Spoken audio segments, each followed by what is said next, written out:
dapat makot nyo muna yung attention ng inyong viewers o ng inyong audience para magkaroon sila ng interest na panoorin yung the rest of your video or vlog.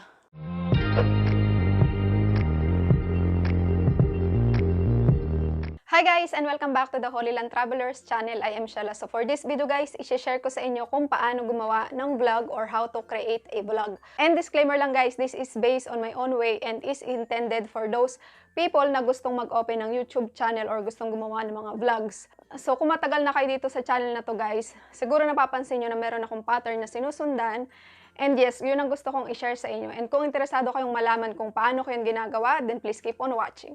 So guys, yung paggawa ko ng vlogs is i-breakdown natin into 4 parts. So yung number 1 is yung teaser na tinatawag ko. I don't know kung teaser nga ba yun, pero I think intro yata yung tawag nila doon. But anyways, ito nga yung tawag ko doon, yung teaser. And ano yung teaser? So teaser is the very first part of your video before your intro. It is the point of interest in your video, something that can caught your audience attention. It could be also bloopers sometimes. So kung napansin nyo dito sa start ng video na to bago ako mag-intro, so yun yung teaser na tinatawag ko na dapat makot nyo muna yung attention ng inyong viewers o ng inyong audience para magkaroon sila ng interest na panoorin yung the rest of your video or vlog. So the second one naman is yung intro na tinatawag natin and nakita nyo na rin yan. And yung intro ko is 14 seconds. So ang sabi is hindi daw dapat tataas ng 20 seconds yung intro para naman, ayun nga, mas mabilis tayo mag-jump dun sa body of the vlog. And syempre credit to si Cez Mendiola. So sis, in case na nanonood ka, tagal mo nang walang video, namimiss ko na yung mga videos mo. So sana mag-upload ka na as soon as possible. So yun yung third part, the body of the vlog. Kung sa written aspect, meron tayong tinatawag na body of the letter. So dito naman sa vlogging, meron akong tinatawag na body of the vlog. So ano nga ba yun? It is the main part of your video. This includes the thorough explanation of your topic. Some pop-up animation can add for some fun. So kung minsan nakikita nyo dyan sa inyong screen na bigla lang merong magpa-pop up na IG icon o kaya naman FB. So yun yung tinatawag ko na pop-up animation o kaya naman green screen video kasi usually green screen siya. So ginagamitan ko lang siya ng chroma key. So kung gusto niyo ring malaman kung paano ko yung ginawa, ilalagay ko na lang sa description box down below yung link ng video na yun. And para magkaroon din kayo ng idea kung paano yun, di ba?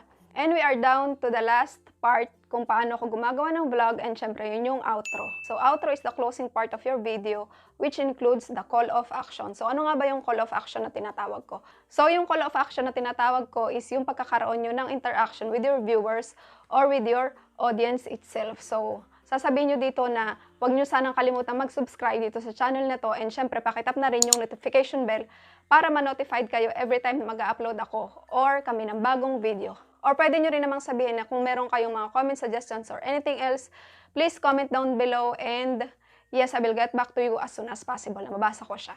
So ganun yung tinatawag ko na call of action.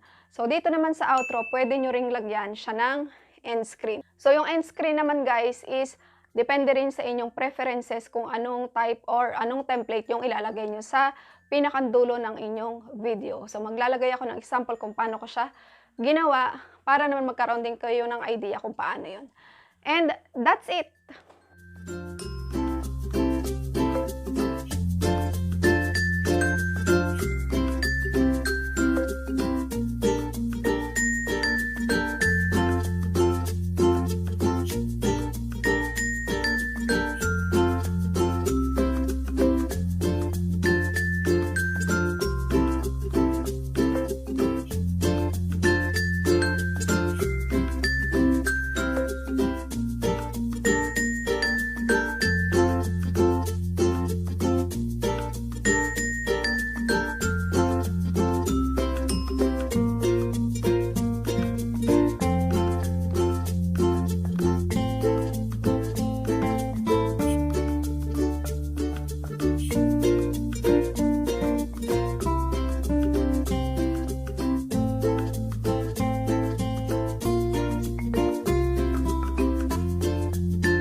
guys, tapos na natin yung 4 ways kung paano ako gumawa ng vlog or how to create a vlog. So, sana nag-enjoy kayo dito sa video na to.